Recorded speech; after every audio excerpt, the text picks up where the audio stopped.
Bonjour à tous. Il a travaillé à l'anti-gang puis à la brigade des stupéfiants avant de diriger à la fin des années 80 l'unité de coordination de la lutte antiterroriste. Ancien chef de l'unité de protection des hautes personnalités, il a dirigé pendant 9 ans le service de sécurité du groupe Accor. Bonjour René-Georges Quéry. Bonjour. Faut-il considérer ce matin que la France est en guerre?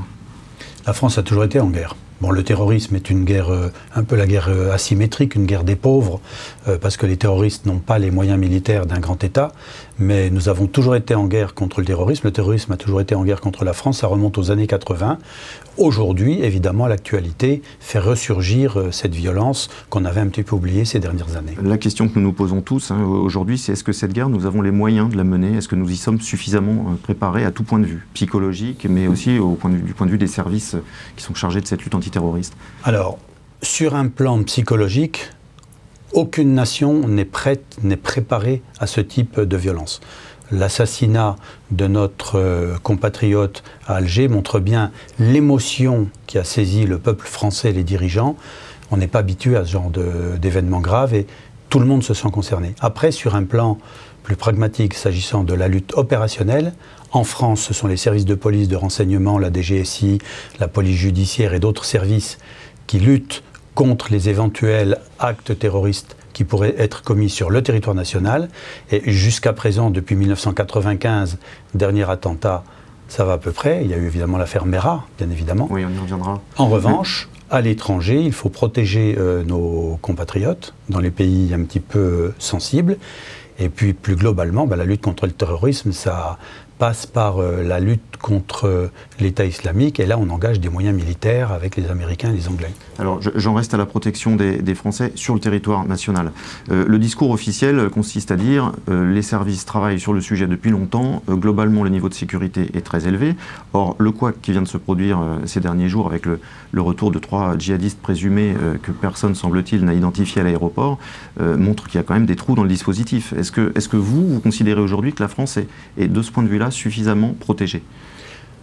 Tous les ministres, de droite comme de gauche, depuis 30 ans, ont fait tous les efforts, et notamment les services de renseignement, les services de PJ, les services de police, pour mettre en œuvre tous les moyens et toute leur détermination pour lutter contre le terrorisme.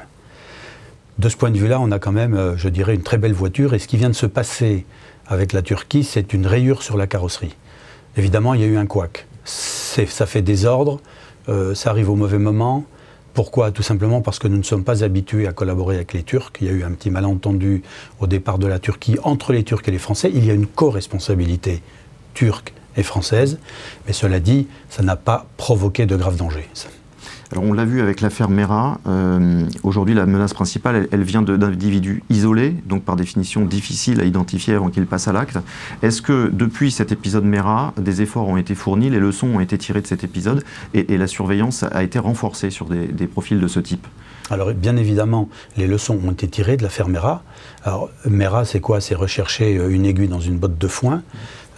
Toute la problématique consiste à ne pas tomber dans le piège simpliste qui consisterait à dire aujourd'hui le terrorisme est motivé essentiellement par de l'islamisme mal assimilé, mal compris, donc tous les musulmans sont des terroristes. C'est là que se situe le piège dans lequel nous ne devons pas tomber.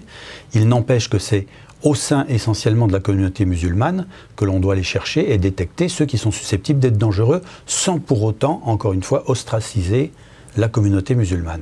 Et la difficulté est là, évidemment, les services de police mettent en œuvre un nombre considérable de moyens, mais non seulement des moyens humains, mais également des moyens technologiques. Il est certain qu'aujourd'hui, tout ce qui est Internet, téléphone portable, c'est surveillé de très près, et c'est par ces éléments-là que l'on essaie de détecter les terroristes potentiels. Et les moyens ont été significativement renforcés depuis l'affaire Mera?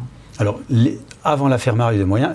Après l'affaire Mera, évidemment, les moyens ont été renforcés.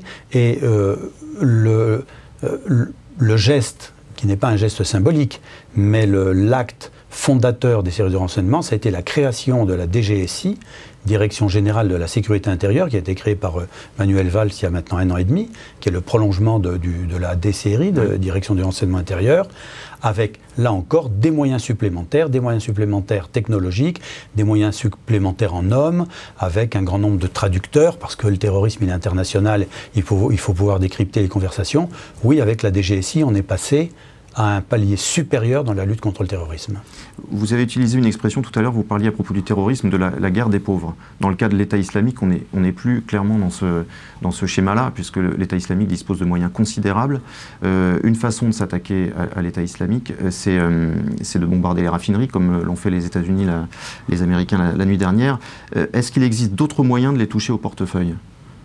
Je pense que sur un plan financier, on a souvent évoqué l'idée que l'on puisse déclencher des enquêtes financières. Ça n'a jamais rien donné parce que l'argent se trouve dans des endroits absolument inaccessibles. Non, à part le travail des services de police et de renseignement dans nos pays et l'action militaire à l'extérieur, là où effectivement l'État islamique, qui il est vrai, n'est pas pauvre. Depuis, ils ont renforcé en moyens, ils ont des moyens, c'est une véritable petite armée. À part l'action militaire à l'extérieur et l'action policière à l'intérieur, il n'y a pas d'autre solution. Ça veut dire qu'aujourd'hui, on n'a pas une connaissance précise des circuits de financement qui irriguent l'État islamique, parce que c'est un mouvement assez récent, hein, et que le grand public a presque découvert cet été, mais les services eux-mêmes ne sont pas encore capables de savoir comment transitent les moyens financiers de cette formation. Ça n'est pas aussi évident que ça, surtout si l'argent transite dans des pays qui refusent de collaborer avec nous, avec les pays occidentaux. Moi, je ne sais pas où est cet argent, puisque, à ma connaissance, on n'a pas réussi encore à détecter des stocks d'argent ici ou là. Je n'ai pas connaissance que les services de police en France ou même à l'étranger aient pu trouver et bloquer de l'argent imputable ou relevant de la possession des terroristes. Tout simplement parce que cet argent est dans des zones qui nous sont inaccessibles. L'argent, on dit qu'il vient principalement de la vente de pétrole, puisque ces terroristes sont à la tête d'un certain nombre de raffineries dans le nord de l'Irak. Est-ce qu'on connaît des pétroliers qui feraient du business avec ces terroristes aujourd'hui? Est-ce qu'on a des soupçons sur un certain nombre de compagnies? Écoutez, à ma connaissance, non. Mais je pense que les services de la DGSE, alors cette fois la Direction Générale de la Sécurité Extérieure, travaillent en ce sens et observent et surveillent les potentiels circuits financiers. Mais si ces circuits sont détectés, le problème après, c'est d'avoir les moyens juridiques, parce qu'on est quand même dans un état de droit pour aller bloquer ces sommes. Merci beaucoup René Georges Kéry. À bientôt. Merci.